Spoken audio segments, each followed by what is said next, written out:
हमको पता है कि ह्यूमंस में रिप्रोडक्शन के लिए मेल और फीमेल दोनों की आवश्यकता है ना, तो हम मेल से स्टार्ट करते हैं। प्यूबर्टी में किसी को डाउट नहीं ना है, अब समझ में आ गया यौन अवस्था क्या होती है। ठीक, टेस्टिस क्या होता है? ये reproductive organ, properly reproductive system है, जिसमें सबसे पहले आपका टेस्टिस आता है। इसको बोलते हैं टेस्टिस। ये एक ऑर्गन होता है, जोड़े में पाया जाता है, पेयर में पाया जाता है, जो मेल्स की बॉडी में बाहर रहता है, मेल्स की बॉडी के बाहर पाया जाता है, जिसके ऊपर ये जो आपको एक दिख रहा होगा स्क्रोटम, ये इसको प्रोटेक्शन देने का काम करता है, बचाता है, ठीक है, टेम्परेचर से। अब स्क्रोटम का एक और भी काम होता है, वो क्या करता है, इसका टेम्परेचर, यहाँ के एरिया का टेम्परेचर बॉडी के टेम्परेचर से 2 से 3 डिग्री तक कम कर देता है। ठीक है, 2 से 3 डिग्री तक कम रखता है, क्योंकि स्पर्म को बनने के लिए टेस्टिस में स्पर्म बनता है, शुक्राणु का वृषण में शुक्राणु का निर्माण होता है। तो टेस्टिस में शुक्राणु बने, इसके लिए वहाँ का टेम्परेचर 2 से 3 डिग्री कम चाहिए, क्योंकि वो बिना उतना कम टेम्परेचर के टेस्टिस का भी शुक्राणु का निर्माण नहीं करेगा। ठीक, तो ये चेंज वो करता है। ठीक है, तो टेस्टिस हो गया, ये क्या करेगा, आपका स्पर्म बनाएगा और टेस्टोस्टेरॉन हार्मोन बनाएगा, ये दोनों चीज़ बनाएगा। स्पर्म का भी निर्माण यही करेगा और टेस्टोस्टेरॉन का भी निर्माण यही करेगा। कौन? टेस्टिस। कौन? टेस्टिस यानी वृषण, इसको हिंदी में बोलते हैं वृषण और इसको बोलते हैं वृषण कोश। अब देखो, स्क्रोटम मैंने बता दिया, keep temperature low for sperm production, बताया था ना मैंने कि जो स्क्रोटम होता है, ये जो दिख रहा है, इसका टेम्परेचर कम करता है, उस एरिया का टेम्परेचर कम करता है, बस इतने ही एरिया का, जिसकी वजह से वहाँ पे टेम्परेचर जब कम रहेगा तो प्रॉपरली स्पर्म का फॉर्मेशन होगा।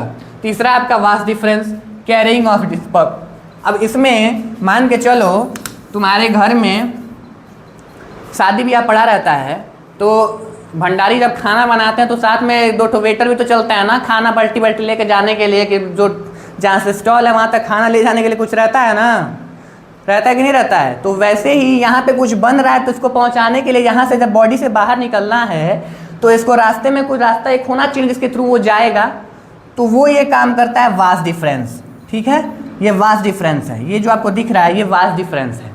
तो यहाँ पे जो टेस्टिस में स्पर्म्स बने वो एपिडिडाइमिस में स्टोर होंगे, और एपिडिडाइमिस में स्टोर होने के बाद ये इसको कैरी करेगा, मतलब लेके जाएगा। वो एक नलिका जैसी संरचना होती है, ट्यूब लाइक स्ट्रक्चर होता है, जो ये कैरी करने का काम करता है। कौन? Vas deferens.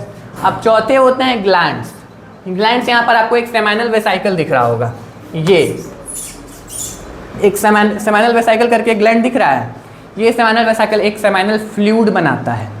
स्पर्म जो होता है वो मोटाइल होता है, स्पर्म की संरचना ऐसी होती है, पूंछ निकला होता है।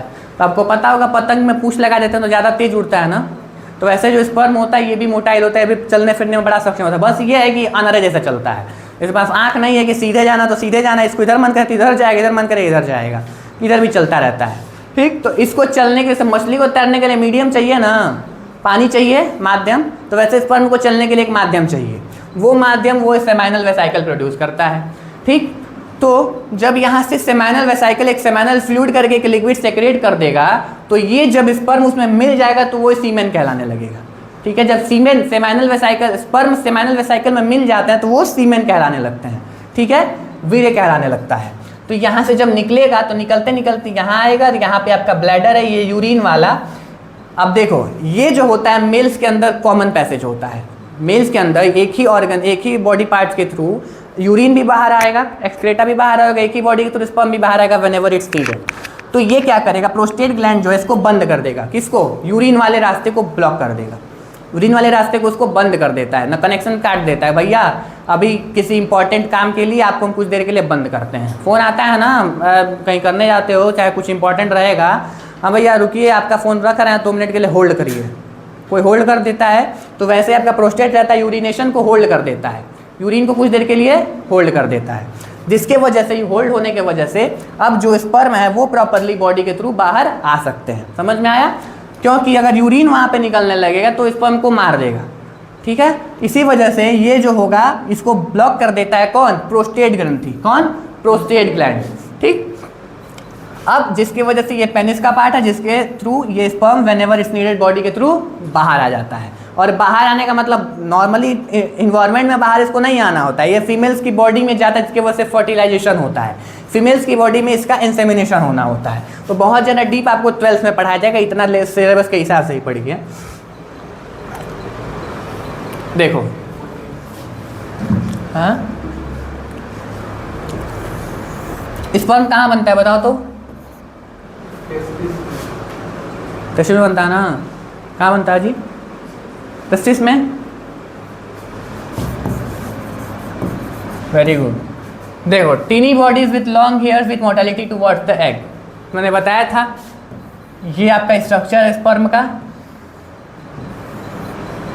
छोटे से होता है, इतना बड़ा दिख रहा है आपको, ऐसा नहीं होगा, बहुत छोटा होता है। एक बार में 40 करोड़ निकलते हैं सब। 2 ml में 40 करोड़ की जनसंख्या इनकी होती है, तो समझ लो कितने छोटे होते होंगे। ठीक, अब टीनी बॉडीज माने छोटी बॉडीज मेल्स की बॉडी में निकलने वाले विथ लॉन्ग टेल्स माने लंबी पूंछ के साथ, for mortality towards the egg, egg की तरफ, अंडे की तरफ। मेल्स या फीमेल्स की बॉडी में एग बन रहा है, अंडा बन रहा है, तो उसके तरफ चलने के लिए उनके अंदर पूंछ दिया गया कि हम वो तैरते तैरते वहाँ चले जाएं। ठीक, prostate and seminal vesicle add secretions to make transport easier and provide nutrition to sperms. अब मान के चलो इसको 24 घंटा 48 घंटे तक जिंदा रहना, तो खाना होना चाहिए कि नहीं चाहिए जी? तुमको मान लीजिए बाहर फेंक दिया जाए यहाँ से उठा के, तो तुम लोग जिंदा रह लोगे बिना खाना वाना के? नहीं रहोगे, ज़्यादा से ज़्यादा 4 घंटा 5 घंटा, उसके बाद तुम दुकान में जाना पड़ेगा। तो वैसे ही स्पर्म वाली बॉडी से बाहर निकले और जिंदा लिविंग्स है ना, तो उनको रहने खाने के लिए कुछ चाहिए कि नहीं चाहिए? तो जो सेमिनल वेसिकल सेमिनल फ्लूइड निकाला था, ठीक, जो आपका शुक्राशय था, उसने जो लिक्विड निकाला, जो तरल निकाला था, उसके अंदर भोजन भी होता है। किसके लिए? शुक्राणु के लिए। किसके लिए? स्पर्म के लिए। ठीक, तो वही लिख रहा है जो प्रोस्टेट और सेमिनल वेसिकल होता है, एड सेक्रेशन मतलब ऐसा तरल मिलाता है जो ट्रांसपोर्ट को इजी कर देता है, स्पर्म के ट्रांसपोर्ट को आसान कर देता है, और प्रोवाइड न्यूट्रिशन मतलब उनको न्यूट्रिशन भी देता है, पोषण भी देने का काम कौन करता है? आपका सेमिनल और प्रोस्टेट ग्लैंड। ठीक, अब यूरेथ्रा क्या होता है? एक common passage for both sperms and urine. ये जो यूरेथ्रा दिख रहा है ना, ये यहाँ से लेकर इतने दूर तक ये एक कॉमन रास्ता होता है जिसके थ्रू समय पड़ने पे यूरिन आता है और समय पड़ने पे स्पर्म आता है। तो ये आपका कॉमन एक आपका साझेदारी वाला रास्ता होता है, दोनों के बीच में डील हुआ है कि भैया देखिए, अगर स्पर्म जाएगा तो यूरिन नहीं जाएगा, और यूरिन जाएगा तो स्पर्म नहीं जाएगा, दोनों एक साथ नहीं जा सकते हैं। ठीक है, मान के चलो 2 बहन हो तुम लोग, अब घर में रहना है, दोनों झगड़ालुए टाइप के हो, तो दोनों को मन करेगा तो एक ही टाइप के साथ में रह लोगे, नहीं रहोगे ना? तो वैसे ही दोनों अलग अलग कैरेक्टर के हैं सब, तो उनके बीच में डील कराया गया है। जो आपके हाई कोर्ट वाले हैं उन्होंने डील कराया कि जब देखो ये वाला जाएगा तो इसको रखना है, और ये वाला जाएगा तो इसको नहीं निकलना है, समय समय की बात है। ठीक, अब ये आपका मेल कंप्लीट होगा। मेल में कोई डाउट? थोड़ा जहाँ तक पढ़े उतना तक पढ़ लो, उसके बाद